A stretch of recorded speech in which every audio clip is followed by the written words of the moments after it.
Hello guys, we are back with our next lecture. In this lecture, let us go through the concept of cellular wireless network. So how the structure will be there and all those basics we'll be discussing, guys. In the next lecture, we'll be going through the GSM modules. So in that we'll be discussing in detail, guys, like how the networks will work and all those things. Okay. So this will be just a small introduction part, you can assume. Okay, yes. So cellular wireless network, so it is a radio network distributed over land area called cells. So basically, if there is a city, assume, okay, so this whole city will be divided into small cells, guys. So basically these cells are represented with the benzene shape. I don't know the exact name of what they will be calling the name, so I'll be using the benzene as the example. So benzene shape will be there, guys. Okay, so these shapes will be connected, guys. So you might be having a question that, okay, so why exactly that shape? Okay, so try drawing a shape which can occupy more space. So if you draw a circle, you'll be left out with some small places, right?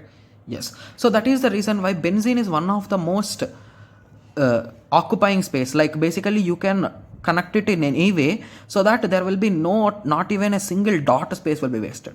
So that is the reason why the benzene shape will be used, guys, to represent the cell. So each served by at least one fixed location transceiver known as a base station. Okay, so now I'm coming to the point directly, guys. So I'll be showing you the example and I'll be explaining you. You'll be getting a clear idea. So assume that this is your city. Okay, so your city will have multiple cells, guys. So this benzene shape, each benzene shape is called as a cell. Okay, so inside each cell you will be having a base station. So basically base station is nothing but, so whenever you are roaming outside or whenever you are going from one place to another place, you will be seeing these cell towers, right? Yes, so those cell towers, the big cell towers, are nothing but your base stations. Got it? Yes. So in that base station, it will have some radius, and base station will always located in the center, guys. Please remember that. Okay, yes. So these base stations will help the devices to connect and to transmit from one base station to another base station and to the receiver. So assume that you are in this area and your friend is in this area. So you're beside only. Your areas are a bit close only, but you are in a different cell and your friend is in a different cell. So in this situation, you will be connected to your local cell. Okay, so local base station, and that base station will connect to the other base station, and that base station will connect to your friend, and he will receive the data, and vice versa, he will send the data to you. So this is the flow. Okay, so let us go through one small example, guys. So whenever you are calling, sometimes you will be getting a message like all routes are busy.